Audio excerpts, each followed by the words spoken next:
안녕하세요. 사연을 부탁해입니다. 오늘의 사연을 소개하겠습니다. 그날도 저는 청소를 하기 위해 호텔 지하 주차장을 분주히 왔다 갔다 하던 중 화장실로 들어갔는데요. 화장실 안에 세면대를 잡고 어르신 한 분이 꼼짝도 안 하고 있었는데 옆에서 살짝 보니 얼굴이 창백해 보였어요. 많이 바쁘긴 했지만 그런 어르신을 모른 척 할 수가 없었고, 어르신 혹시 어디가 안 좋으세요? 제가 물었는데요. 정말 미안한데 물 한 잔만 얻어먹을 수 있겠소? 어르신은 연세가 꽤 많아 보이셨는데 제게 깍듯하게 존댓말을 쓰고 있었어요. 제가 그런 어르신을 가만히 훑어보게 되었는데 옷은 허름한 듯 했으나 눈빛은 굉장히 또렷해 보였다고 해야 할까요? 그렇게 저는 무엇에 이끌리듯이 어르신을 일으켜 세우며, 저기 조금만 가면 제가 쉬는 곳이 있는데 그곳에 가면 정수기가 있습니다. 제가 부축해 드릴 테니까 같이 가시죠. 걸으실 수는 있으시겠어요? 저 혼자 다녀와도 되긴 하는데 몸이 안 좋으신 어르신을 홀로 두고 가기가 그래서요. 제가 어르신에게 말을 했고, 고맙소. 그럼 나 좀 조금만 잡아주겠소? 약 먹으면 금방 괜찮아지니까 초면에 실례 좀 하겠습니다. 라며 제 팔을 잡았어요. 그런 어르신을 모시고 직원 휴게실로 들어갔고, 제가 어르신을 소파에 앉혀드린 후 정수기에서 급히 물을 담아서 어르신에게 가져다 드렸고, 안주머니에서 약을 꺼낸 어르신이 급히 약을 입에 넣고 삼켰어요. 그리고 잠시 후에 좀 괜찮아지신 어르신에게, 어르신 큰일 날 뻔하셨어요. 어쩌다 그 화장실에 혼자 계셨던 거예요? 저한테 가족분들 연락처 알려주시면 제가 모시러 오라고 연락 드릴게요. 제가 말을 했는데요. 아닙니다. 괜찮아요. 그리고 고맙소. 젊은 사람이 요즘 사람들 같지 않고 참 마음이 따뜻하네요. 덕분에 내가 신세를 많이 졌소. 제게 감사 인사를 했고, 괜찮습니다. 저희 어머니도 많이 아프셔서 누워 계시는데 어르신 보며 저희 어머니가 생각나서 그냥 지나칠 수가 있어야죠. 제가 머리를 극적이며 웃었는데요. 유니폼 입은 걸 보니 이 호텔에서 근무하는가 봅니다. 이렇게 좋은 직원이 근무하는 거 보니 참 좋은 호텔인가 봅니다. 어르신이 다시 웃으며 말을 했고, 제가 감히 이 호텔 직원이 어떻게 되겠어요. 저는 그냥 용역직으로 청소를 하고 있는 사람인걸요. 이 호텔 직원 되려면 엄청 힘들다고 들었어요. 제가 다시 웃었는데요. 그렇군요. 젊은 사람이 참 열심히 사네요. 우리 어머니는 아파서 누워 계시지. 거기다 연세 많은 할머니까지 제가 모시고 살고 있어서 제가 돈을 벌어야 하거든요. 라며 제가 말을 하고 있었는데, 생각해보니 처음 보는 어르신한테 그런 말을 왜 하고 있나 갑자기 제 자신이 한심하기까지 했는데요. 그 순간 누군가 휴게실 문을 벌컥 열고 들어왔는데, 야! 너 일어나고 뭐하고 있어? 지금 휴식 시간이야? 호텔 관리자 박 대리가 저에게 소리를 질러댔어요. 그런 관리자를 보며, 죄송합니다. 어르신 한 분이 몸이 안 좋으신 것 같아서 물 좀 이라고 제가 말을 하고 있었는데, 당신 어디서 핑계대고 있어? 그리고 휴게실에 누가 이상한 사람 막 데리고 들어오라고 했어. 박 대리는 계속해서 흥분한 채 소리를 질러댔고, 저기 박 대리님 정말 죄송합니다. 조금 이따 점심시간에 제가 일 더 할게요.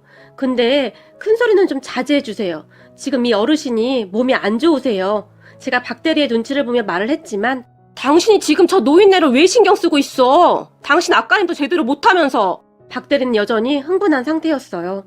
그런 박 대리를 보며, 어르신, 저는 이만 가봐야 할 것 같습니다. 나가셔서 왼쪽으로 쭉 돌아가시면 엘리베이터가 있을 겁니다. 그거 타고 나가시면 됩니다. 조심해서 가시고 건강관리 잘하세요. 제가 인사를 하고 있었는데, 아, 참 답답하네. 빨리 가서 일하라고. 박 대리가 다시 저를 재촉했어요. 그런데 그 순간 거기 직원도 이 호텔 직원인 것 같은데 서비스업에 근무하는 사람이 고객 앞에 두고 그렇게 막말을 하는 건 좀 아닌 것 같네요. 어르신이 또박또박 말을 했어요. 할아버지가 뭔 상관이에요? 박 대리가 신경질적으로 물었고, 나도 이 호텔에 고객이 될 수 있는 거 아니겠소? 어르신이 다시 조용히 말을 했어요. 하지만 그런 어르신의 말에 박 대리가, 할아버지, 혹시 이 호텔 객실 이용 금액이 얼만지 알고 말하는 거예요? 할아버지처럼 이런 옷 입고 다니는 사람들이 막 이용할 수 있는 곳이 아니란 말입니다. 다시 목소리를 높였는데요. 어르신, 저랑 같이 나가시죠. 죄송해요. 제가 어르신의 팔을 이끌고 그곳을 나와버렸는데 우리 등 뒤에서, 에이, 재수없어. 이제 하다하다 어디서 거지까지 끌어들여서 사람 골치 아프게 해? 박 대리가 큰 소리로 중얼거렸어요. 하지만 저는 모른 척하고 급히 어르신의 팔을 잡아 끌었고, 아니 젊은 사람이 말을 저렇게 할 수가 있어 그래? 어르신이 한숨까지 쉬면서 말을 했어요. 어르신, 사실 제 왼쪽 귀가 난청이 좀 있어서 여기도 어렵게 들어왔거든요. 물론 보청기를 끼긴 했지만 가끔 잘 못 들을 때도 있어서 사람들이 불편하긴 할 거예요. 근데 저 여기서 잘리면 갈 데도 없어서 저 대리 심기 건드리면 안 되거든요. 많이 놀라셨죠? 제가 어르신을 바라봤는데요. 괜히 나 때문에 이따가 더 혼나는 거 아닌지 모르겠네요. 어르신이 미안한 듯 바라보셨어요. 괜찮아요. 하루 이틀도 아니고 이따가 커피 한 잔 사다 주면서 싹싹 빌어야죠 뭐. 그래도 저 같은 사람 받아준 것만 해도 그저 감사할 따름입니다. 라고 말을 하며 제가 쑥스러운 듯이 웃었어요. 그 뒤 어르신은 고마워요. 내가 이 은혜 절대 잊지 않을게요. 근데 이것도 인연이라고 이름이 어떻게 되나요? 이름이라도 알아두고 싶네요. 제 손을 꼭 잡으며 물으셨고 제 이름이요? 아, 저는 김도영입니다. 그건 그렇고 어르신 앞으로도 항상 몸 관리 잘하셔서 건강하셔야 해요. 라며 제가 다시 배시시 웃어버렸는데요. 어르신은 그 뒤에도 바로 가지 않고 제 뒷모습을 한동안 바라보고 서 있었고 제가 얼른 가시라고 손짓을 했지만 그저 고개를 끄덕일 뿐이었어요. 그 뒤 저는 다시 바쁘게 일을 하고 있었는데 그날 박대리한테 불려가서 아주 귀가 따갑게 잔소리를 들은 것은 말할 것도 없었고요. 내가 직원들 이용하는 시설에 이상한 사람 막 데리고 들어오지 말라고 했죠. 소장님은 직원 관리 안 하시는 거예요? 라며 우리 용역회사 소장님까지 불러서 쉴 새 없이 잔소리를 해댔어요. 그러다가 소장님과 제가 어렵게 그 자리를 빠져나왔는데 왜 그랬어? 자네가 막 그럴 사람도 아닌데. 소장님이 제게 물었고 아니 어르신 안색이 안 좋아 보여서요. 약을 드셔야 한다는데 물이 필요하시다고 해서 그랬는데 괜히 저 때문에 소장님까지 험한 꼴 당했네요. 죄송해요. 제가 소장님께 사과를 했는데요. 됐어. 그럴 수도 있지. 박 대리 저 인간 저거 참 인성 자체가 글러먹었어. 그럼 아까 자네한테도 막 막말 심하게 했겠네? 소장님이 제가 다시 물었고 아니에요. 전 괜찮아요. 괜히 소장님한테 민폐 끼치는 것 같아서 죄송할 뿐이죠. 항상 많이 도와주시는데 정말 죄송해요. 제가 소장님께 진심으로 다시 사과를 드렸어요. 우리 소장님은 저희 어머니 나이 정도 되시는 분이신데 참 좋은 분이셨어요. 제 귀가 조금 안 좋은 걸 알고도 기꺼이 저를 채용해 주시며 열심히 하게나 그렇게 열심히 살다 보면 꼭 좋은 날 올 테니까 라며 항상 제게 용기를 주시는 분이셨거든요. 그런 분이 저 때문에 볼 꼴 못 볼 꼴 다 본 것 같아서 그저 죄송할 뿐이었어요. 하지만 소장님은 언제나 그렇듯 제 어깨를 두드려 주시며 가자, 가서 달달한 커피 한 잔 먹고 다시 일하자 라며 그저 웃어주실 뿐이었어요. 거기다 소장님뿐만 아니라 저와 같이 청소 용역 하시는 분들도 항상 저를 챙겨주셨어요. 같이 일을 하시는 이모님들조차도 어제 우리 집 김장했어. 이거 가져다 할머님이랑 엄마랑 같이 먹어. 내가 솜씨가 막 좋진 않은데 그래도 좋은 재료로 만들어서 그렇게 형편없진 않을 거야. 라며 김치를 가져다 주시기도 했고 어느 날은 이거 우리 시골에서 직접 농사지은 콩이야. 너무 많이 보냈길래 내가 좀 덜어왔어. 가서 밥해서 할머님이랑 엄마랑 같이 먹어. 라며 콩뿐만 아니라 이것저것 참 많이 챙겨도 주셨는데요. 사실 제 삶이 굉장히 힘들기도 했지만 이런 분들이 있었기에 그 힘든 시간을 참 잘 보낼 수가 있었던 것 같아요. 그렇게 저는 하루하루 열심히 일을 하면서 어머니의 병원비를 댔고 할머니까지 챙기면서 정말 정신없이 살고 있었는데요.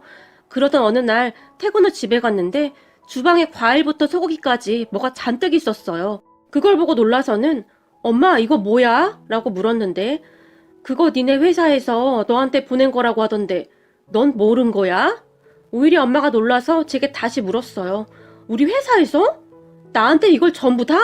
제가 놀라서 중얼거렸는데 그렇다니까 분명히 네 이름 말하면서 니네 회사에서 주는 거라고 맛있게 먹으라고 하던데 엄마가 다시 말을 했어요. 그런 엄마의 말에 제가 소장님한테 전화를 했는데 소장님 혹시 회사에서 과일이랑 소고기 이런 거 보냈어요?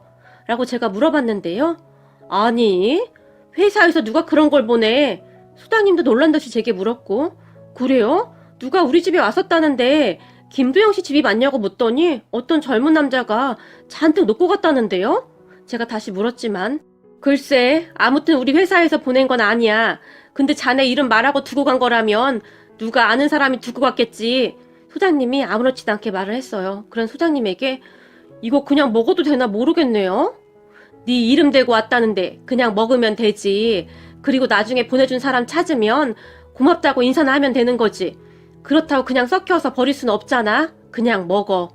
야, 좋겠다. 누가 그런 비싼 것도 그냥 막 보내주고. 소장님이 부럽도 한 듯이 말을 했어요. 그렇게 그날 우리 가족은 소고기를 구워서 정말 맛있게 먹었는데 입안에서 살살 녹더라고요. 우리 어머니도 몸이 안 좋아서 음식을 잘 못 드셨었는데 그날은 소고기를 참 많이 드셨으니까요. 그렇게 또 며칠이 지났을까요? 이 호텔 본사 직원이란 사람이 우리 용역회사 사무실로 들어왔는데 여기 혹시 김도영 씨가 어떤 분이시죠? 라며 저를 찾았고 제가 김도영인데 누구시죠? 제가 대답했는데요. 그런 제 말을 듣던 그 사람이 안녕하세요. 저랑 같이 좀 가주셔야 할 것 같습니다. 라고 말을 했어요. 그 사람의 말에 제가 긴장할 수밖에 없었는데 그도 그랬던 것이 검정색 양복을 입은 사람이 갑자기 저를 찾아와서 같이 가자고 하는데 그저 놀랄 수밖에요. 그 모습에 옆에 있던 우리 소장님이 저기 누구신데 이러시는 거죠? 우리 직원이 뭐 잘못했나요? 저와 그 남자를 번갈아 가며 바라봤어요. 아니요, 그게 아니라 저는 호텔 본사 비서실에서 나왔습니다. 저희 팀장님이 빨리 모시고 오라고 해서요. 죄송하지만 급해서 그러니까 같이 빨리 좀 가주시면 안 될까요? 가면서 말씀드리겠습니다. 그 말을 듣던 순간 제가 온몸을 덜덜 떨기 시작했어요. 그 짧은 시간 동안 정말이지 별의별 생각을 다 했던 것 같아요. 내가 뭘 잘못했나? 하고 말이죠. 하지만 아무리 생각해봐도 딱히 생각나지 않았고 단지 얼마 전에 모르는 할아버지 한 분을 직원 휴게공간으로 모시고 들어간 거? 그것 때문인가? 하여튼 수만 가지 생각이 머릿속을 맴돌고 있었어요. 그리고 제 마음을 알아챘던지 검정 양복을 입은 남자가 저기 제가 보기에는 뭐가 잘못되거나 그런 건 아닌 것 같으니까 너무 걱정 안 하셔도 될 것 같습니다. 라며 저를 위로했지만 저는 이미 혼이 반쯤 나가 있었기에 그 사람의 말이 온전히 제 귀로 들어오지 않았어요. 그렇게 저는 죄 지은 사람 마냥 고개를 푹 숙인 채 덜덜 떨며 검정 정장을 입은 남자를 따라갔고 잠시 후에 비서실 팀장이란 사람이 호텔 내에 있는 식당 룸으로 저를 데리고 들어갔어요. 그리고 곧 룸의 문이 열렸지만 너무 떨려서 감히 거기조차 들 수가 없었는데요. 누군가 그동안 잘 지냈는가? 내가 보낸 과일이랑 소고기는 잘 먹었고? 라고 물었어요. 그제서야 제가 고개를 들고 주변을 둘러봤고 룸 테이블 정 가운데에 한 할아버지 한 분이 앉아 계셨는데 저를 보며 활짝 웃고 있었어요. 하지만 그때까지도 저는 놀란 토끼 마냥 서 있었기에 그 할아버지가 누구인지 못 알아보고 있었는데 그새 날 못 알아보는 모양이구만. 이러며 할아버지가 다시 활짝 웃고 있었어요. 그런 할아버지를 보는데 문득 누군지 생각이 났고 어르신 잘 지내셨어요? 오늘은 안색이 좋아 보이시네요. 다행입니다. 라며 제가 그 할아버지 앞으로 성큼성큼 걸어갔는데요.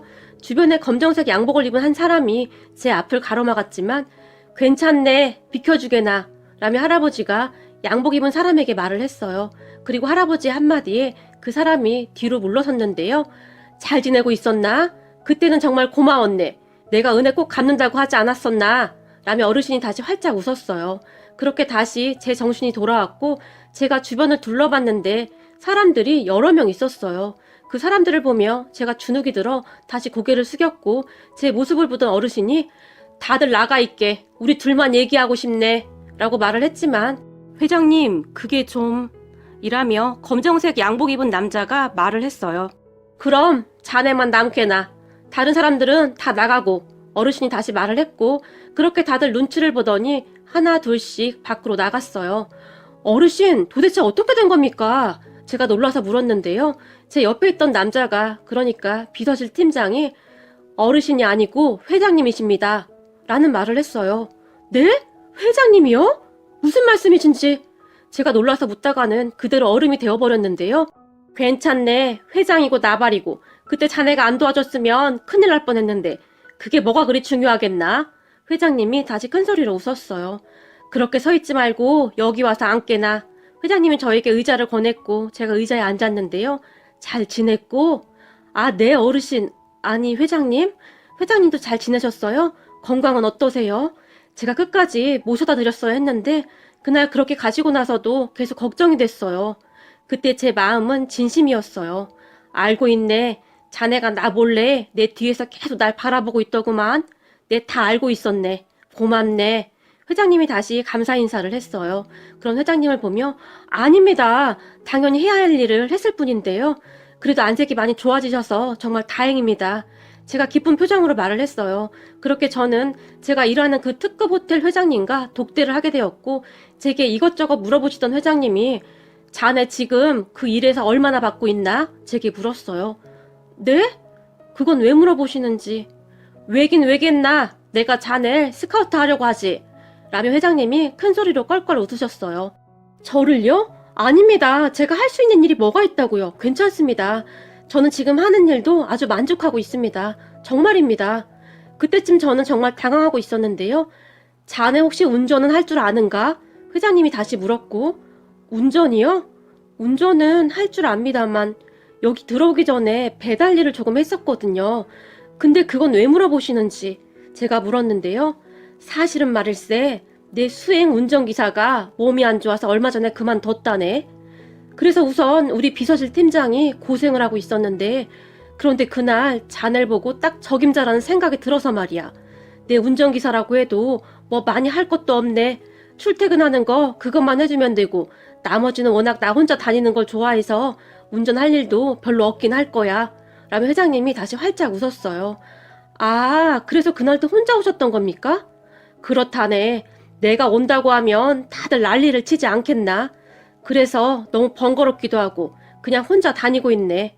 그리고 나는 오래전부터 수행비서 없이 홀로 호텔 지하부터 꼭대기까지 다니는 게 옛날부터 몸에 배서 그렇게 다니고 있네. 그날은 내가 평소 지병이 있긴 했는데 갑자기 몸이 안 좋아져서 나도 당황하고 있었네. 평소에는 그렇게까지 심하지 않았는데 말일세. 그날 약을 가지고 있어서 다행이었지. 거기다 자네가 그렇게 날 도와주기도 했고 회장님이 말을 했어요. 어떤가? 한번 해볼 텐가? 회장님이 다시 물었고 아무리 그래도 저같이 부족한 사람이 어떻게 감히 회장님 운전기사를 하겠습니까? 제가 조용히 말을 했는데요. 이 사람아, 운전기사는 그냥 운전만 잘하면 되는 거네. 그리고 자네같이 마음이 따뜻한 사람이라면 금상첨화고. 아닙니다. 괜찮습니다. 저는 진짜 괜찮습니다. 물론 하고 싶은 마음이 굴뚝 같았지만 제가 잘 해낼 수 있을까 걱정도 됐거든요. 운전기사는 정규직인데도 그럼 자네는 우리 호텔 정규직이 되는 거야. 거기다 원래는 처음 입사하면 사원부터 시작하는데 자네는 특별 채용으로 대리부터 해줄 건데 싫다는 건가? 회장님이 저를 놀리듯이 바라봤어요. 네? 대리요? 정말요? 저도 모르게 목소리가 높아졌고 그렇다니까 대리 말일세. 라며 회장님이 다시 껄껄 웃으셨어요. 사실 제가 말이죠. 그동안 그 대리에 맺힌 게 많았거든요. 그 박 대리 말입니다. 그 사람한테 하도 시달리다 보니 대리라는 직책 한번 해보는 게 소원이었거든요. 얼마나 대단하길래 연세 많으신 우리 소장님한테까지 그렇게 함부로 하나 그런 생각이 들 정도였으니까요. 제가 잠시 생각에 잠겨있자 어때? 한번 해볼 텐가?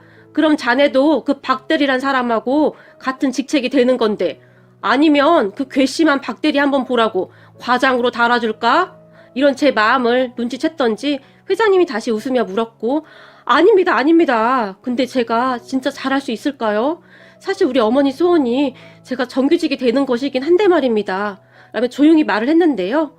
제 말에 회장님이 자네 정도면 잘할 수 있고 말고 그럼 나는 하는 걸로 알고 있겠네. 네, 많이 부족하지만 저도 열심히 하겠습니다. 정말 감사합니다.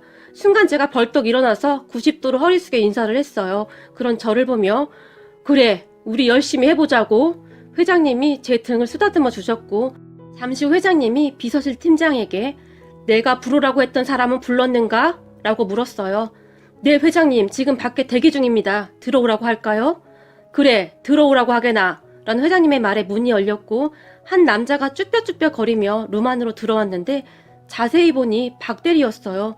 그리고 그런 박대리를 보던 제가 순간 벌떡 일어나서 아니 박대리님 여긴 어떻게 놀라서 물었고 그런 제 모습을 보던 회장님이 박대리를 보며 인사하게 여기 김도영 대리네 라는 말을 했어요. 그리고는 박대리라고 했는가? 혹시 자네 나 기억나나? 회장님이 박대리에게 물었고 네 회장님 이라고 말을 하고 있었지만 박대리의 얼굴은 새하얗다 못해 새파랗게 질려 있었어요. 아니잖나. 내가 왜 회장님인가? 그냥 거지 노인네 아니던가? 회장님의 얼굴이 무섭게 변했는데요. 죄송합니다, 회장님. 제가 미처 못 알아뵙고 큰 실수를 했습니다.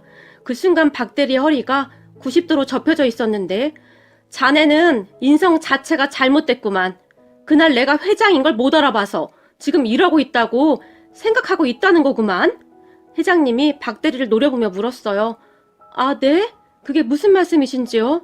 박대리가 어리둥절한 표정으로 물었는데 자네가 한 행동 자체가 문제란 말일세. 사람을 겉모습으로만 판단하는 것도 문제인데 용역회사 직원이 자네 밑에 부하 직원인가? 그리고 아무리 부하 직원이라고 할지라도 어떻게 그렇게 막말을 할 수가 있단 말인가? 용역회사 직원은 우리 회사의 협력회사 아닌가? 그런데 자네가 한 행동은 우리 회사의 얼굴에 먹칠을 하는 행동이었네. 알겠나? 그때쯤 회장님의 표정은 정말 무서웠는데요. 그럼 회장님을 보며 정말 죄송합니다. 제가 잘못했습니다. 박대리가 울먹이며 말을 했어요. 어디 협력회사 직원에게 반말을 한단 말인가? 우리 회사 직원 수준이 그거밖에 안 된단 말인가? 회장님이 한숨까지 쉬었고 김 부장 들어오라고 하게. 회장님이 다시 누군가를 찾았어요. 그리고 잠시 후에 김 부장이라는 사람이 들어왔는데 자네는 도대체 직원 교육을 어떻게 시키는 건가? 앞으로 다시는 이런 일이 없도록 하게나. 회장님이 불호령을 내렸고 죄송합니다 회장님. 다시는 이런 일이 없도록 하겠습니다. 됐네 나가보게나. 라며 회장님이 둘을 내보냈어요. 그리고는 언제 그러냐는 듯이 온화한 표정으로 그리고 자네는 다음 주부터 나올 수 있겠나? 제게 물었고 지금 하던 일 마무리하고 바로 출근하겠습니다. 정말 고맙습니다. 제가 다시 허리 숙여 인사를 드렸어요. 그래 그럼 곧 다시 보자고 라며 회장님이 활짝 웃으며 나가셨고 저는 얼마 뒤 회장님의 운전기사로 일을 하게 되었어요. 그런데 제가 정말 감동받은 것이 말이죠. 회장님이 제 명함까지 다 준비해서 주시면서 가서 어머님께 정규직 됐다고 말씀드리게나. 김대리 정규직 되는 게 어머님 소원이셨다며? 라고 활짝 웃었어요. 네 감사합니다. 정말 감사합니다. 제가 눈물을 글썽였지만 김대리 앞으로 잘 부탁하네 라며 웃으실 뿐이었어요. 그렇게 저는 회장님의 운전기사로 근무를 하고 있었고 휴무날 전에 일했던 곳으로 맛있는 것을 잔뜩 사서 찾아갔는데요. 아유 우리 김대리님 왔구만 이라며 소장님이 제 손을 꼭 잡았어요. 왜 그러세요 쑥스럽게. 제 얼굴이 시뻘겋게 달아올랐는데요. 내가 자네 잘 될 줄 알았어. 자네가 좀 성실했나? 정말 잘 됐구만. 아니에요 소장님이랑 여기 이모님들이 다 챙겨줘서 제가 잘 된 거예요. 저도 항상 은혜 잊지 않겠습니다. 라고 말을 했는데 소장님이 저를 꼭 끌어안고는 눈시울을 붉혔어요. 내가 그동안 그놈의 박대리 때문에 아주 한이 맺혔었는데 10년 묵은 채증이 싹 다 내려가는 것 같다. 라며 큰소리로 웃으셨어요. 그러다가는 자네 혹시 소식 들었어? 소장님이 물었고 뭘요? 박대리 말이야 지방으로 발령났어. 들리는 소문으로는 문책성 인사라고 하던데 근데 그 성격에 반성이나 하겠어? 소장님이 꼬시다는 듯이 말을 했어요. 진짜요? 박대리는 진짜 좀 심하긴 했어요. 소장님한테조차 막 막말할 때마다 어찌나 속이 상하던지 말이에요. 소장님 이제부터 조금 편해지는 거 아니에요? 제가 웃으며 물었고 그랬으면 좋겠는데 말이야. 그렇게 소장님과 저는 한동안 대화를 했고 자주 놀러 올게요 라며 제가 인사를 했어요. 워낙 정이 깊은 곳이라 쉽게 발길이 떨어지지 않더라고요. 하지만 그 뒤에도 저는 그곳에 자주 들러서 감사한 마음을 전하곤 한답니다. 참 힘든 인생이었지만 쨍하고 해뜰 날이 있다고 저에게도 그런 날이 왔네요. 앞으로도 하루하루 열심히 살면서 우리 할머니와 어머니를 모시고 잘 살아가겠습니다. 긴 이야기 들어주셔서 감사합니다. 오늘의 사연은 여기까지였습니다. 즐겁게 보셨다면 구독, 좋아요 부탁드립니다. 고맙습니다.